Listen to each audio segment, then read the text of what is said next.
Hey, it's Greg here with MaritimeGardening.com, and I thought I'd do a video just talking about goldfish ponds, natural ponds, and whether they need an air pump to survive the winter. And I don't think they do. So I got a goldfish pond here. It's reasonably large. Now, I mean, at its, when we get a lot of rain, it might be 1.5 feet deep, but generally speaking, it's maybe 16 inches deep to 1 foot deep all year. I live in Canada, Nova Scotia, Canada. It can get down to -20 in the winter. This entire pond freezes over, and it can also be covered in snow, right? So this whole thing can be frozen and covered in snow. And never put an air pump in this. These goldfish are a number of years old. I mean, some of them are, the largest ones are all 4, almost 5 inches long, like that big fat one down there below. I don't know how well you can see these on camera. You can see them. These all went in less than 2 inches long. These are what they called feeder fish from the pet store. They feed them to like piranhas and stuff, so they're the really cheap ones. And there's about, I would say, a dozen. 1, 2, 3, 4, 5, 6, 7, 8, 9, 10, 11, 12. There's about a dozen fish in here. I never know exactly how many, and once in a while something will come in and kill one, an animal, right? But generally speaking, if you've got your water deep enough, there's enough water, it can escape. If you let the water get too low, something will get in there like a raccoon and kill everything. I got a couple dark ones, which is nice. A friend of mine gave me those. So they're better in the sense that I don't even know if you can see them on camera, but there's 2 that are perfectly camouflaged. They're close now, yeah. So I put some bread out just prior to filming so that they'd come around. I normally don't feed these fish at all. I just put the bread out so they'd be on camera. Some people say, oh, don't feed them bread, it's not good for them. They're fine. I mean, yeah, a steady diet of bread probably wouldn't be great, but if I've got company coming over and I want to show off my fish, I'll put like 1/4 of a slice of bread, crumble it all up and throw it out. And they'll take a couple hours to find all of that and eat it, and they love it. And they're great entertainment. Anyway, the camouflage ones are great because they're good at hiding from predators, but you can't see them as well. Anyway, let me define what I mean by natural pond, because there's lots of different ways to define that term.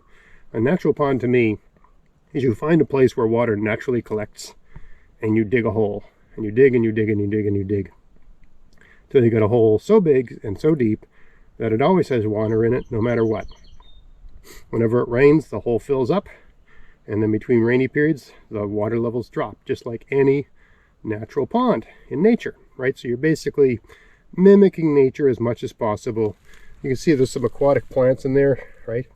Where I live, there's lots of different ditches, and I just grab the plants that I see growing in the wettest part of the ditches, and I assume they can figure out a way to grow in my pond, and they have. And you can see a bit of algae on the surface here. That happens every spring, but I think the goldfish eat it because it always disappears, and I don't do anything to remove it.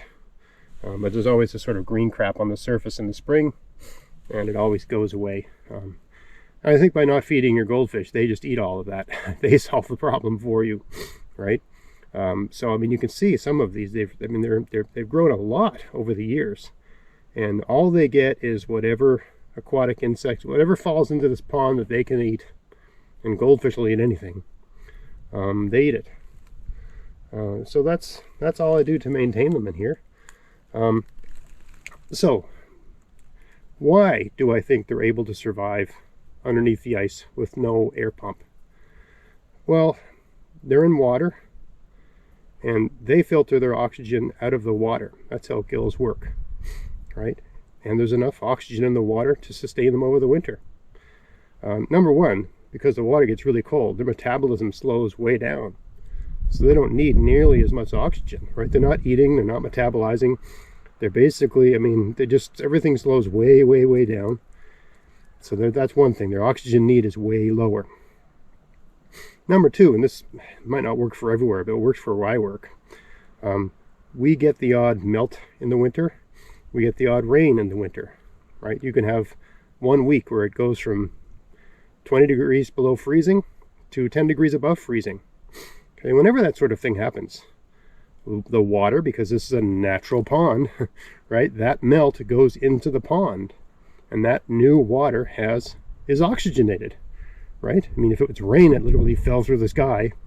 But I mean, all water has oxygen in it until the oxygen is depleted, right? So it's, even though there's ice over the top of this, there's water seeping in through various means all winter long, right? So there's new oxygen getting in there. So they're able to make it. I mean, this might not work for everywhere. Maybe in places where everything just freezes and stays frozen all winter, maybe you need an air pump in that instance. And maybe you need a deeper pond than this. I mean, this is, you know, I'm always amazed at how this pond doesn't freeze. I mean, when I say it's a foot deep, I mean it's a foot from the surface of the water to the very surface of the material that's on the bottom. But the bottom's got like leaves and muck and stuff like that. So you actually have to go a couple feet, 2 feet to like the hard stuff, right? So, you know, in a sense, it's deeper than it actually is. And a lot of people think that fish, they're all running away because I just moved. A lot of people think that fish spend the winter in the mud. They don't. You know, there's days you can come out here when the conditions are just right, where I can film them, I can see them underneath the ice. And I mean, they're not moving around. You can see they're quite animated today, because this is like one of the first days this year where we've had double-digit above zero temperature and lots of sun. Right, so they're active, right? They're moving around, they're just soaking up the rays, enjoying the sun. It's the first good warm day in spring, right? They'd naturally be looking around for food anyway, right? Even if I hadn't fed them. I just put bread down so they'd come all congregate in one place, right? But anyway, if you have a natural pond the way I've defined it, right, where it's a place where water naturally collects, and it collects periodically throughout the year, you do not need an air pump. Your fish will be just fine. And you also, I guess as a side benefit, if you have an actual natural pond, you don't need to feed your fish. And you shouldn't, because they'll eat away a lot of your problems. And if you feed them, they actually create problems, right? If you feed them, they start, I mean, they'll just eat and eat and eat and eat and eat, right? So if you feed them, well, all that waste is coming out of them, and that changes the composition of your water in terms of its nutrient levels. And that's when you start to get problems, right? When you don't feed them, they find things to eat. They grow, right? My fish aren't starving to death. They look healthy. They're fat, right? This is the first bred I've given them this year. Look how big and fat and healthy they look. I don't know what they were doing all winter long, but they're fine, right? And I mean, it's not like they went into a Lord of the Flies, you know, cannibal mode. I don't think that happened, because there seems to be just as many as there was before the winter. And the small ones are still alive. You think the big ones would kill the small ones, right? So I mean, yeah, the other advantage of the natural pond is that fish don't need to be fed at all. And by not feeding them, you're actually doing, you know, you're doing the pond and the system the best good, right? Because it doesn't get oversaturated with nutrients, which causes algae blooms and all this other rubbish, right? So I think what happens in the spring, I mean, this is me just hypothesizing, I don't know for sure why I get this minimal, small sort of algae bloom in the spring, is that there's been nothing growing in the pond all winter. And so the fish have been sort of doing their thing. So it's probably the case that in the early spring, the nutrient levels in the pond are relatively high, because the fish have basically been using it as a toilet all winter. But there hasn't been anything growing in the garden to take that up, right? As the growing season progresses, all the different natural things that grow in this garden start to get larger. And I also plant a plant called, what's it called? I can't remember the name of it right now, but I'll put it up on the screen. But it's a plant that kind of looks like a seaweed. And I stuck some in the pond. I don't know if it's hardy enough to survive the winter here. I can kind of see some. I don't know if it's alive or dead. I saw a lot of it floating on the surface when the pond thawed out. So I imagine a lot of it died during the winter, but some of it might have made it. Anyway, the stuff you can buy it at any pet store. I just wish I could recall the name of it. And it grows and grows and grows and grows all summer long, right? From what I've read, if your pond's deep enough, it can survive the winter.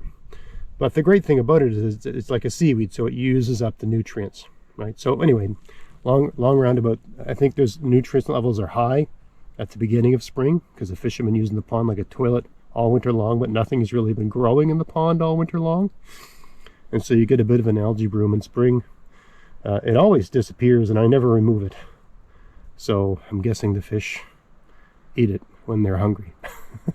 And I've seen them. They're not doing it today because I put bread out, but you'll see them going along the surface, sucking at the algae. And I think I've had people say, oh, they're doing that because they're starving for oxygen. No, they're not sucking air from above the pond. They don't have lungs. They don't breathe. Right? That's just not how fish, they don't have lungs, right? So when they're up at the top, sort of slurping away at the surface, it's not them trying to breathe because they're suffocating, right? I mean, if that was the case, I'd have fish dying all the time. There's something on the surface they're trying to eat, right? And that's what they're sucking it in, right? And yeah, I've seen them already this season sort of pecking away at the algae. So I'm guessing they eat it. And I'm pretty sure I've read that they eat algae. So they'll eat the algae and poop it back out. And eventually more and more stuff will get growing in here as the season progresses. And, you know, it's never perfectly clear here because I don't do anything to clear it. Just sort of sorts itself out. When I first made the pond, I did, because it was so muddy, I used what's called pelletized gypsum. You throw that in and it's supposed to be pH neutral, and all those little particles of gypsum, the clay particles, stick to them electrochemically and they sink to the bottom. And it's a really quick, easy way to sort of clear up muddy water if it's full of clay. And there's sort of a very sciencey explanation for why that happens and why using something like gypsum is really the only way to solve it, other than waiting a very, very long time. But I don't want to get into that here. And I'm going off in 1,000 different diatribes. The whole point of the video is that you don't need you don't need an air pump for fish to survive the winter in a natural pond, if it's the kind of natural pond that I have here. Otherwise, these fish would be dead, and they would not be, 3, 4, 5 years old, some of them, right? Anyway, I hope you found that interesting. If you did, please like, share, subscribe. And until next time, get out there, get at it, have fun in your garden. Thanks for watching. Hey folks, if you live in the USA and want to help support the channel, check out the Hudson Valley Seed Company and use my coupon code MARITIME10 to get a 10% discount on whatever you buy. In addition, all seed orders over $35 will get free shipping. They have a great selection of seeds, so maybe give that a try this year, and that'll help support everything I'm doing here. Thanks a lot.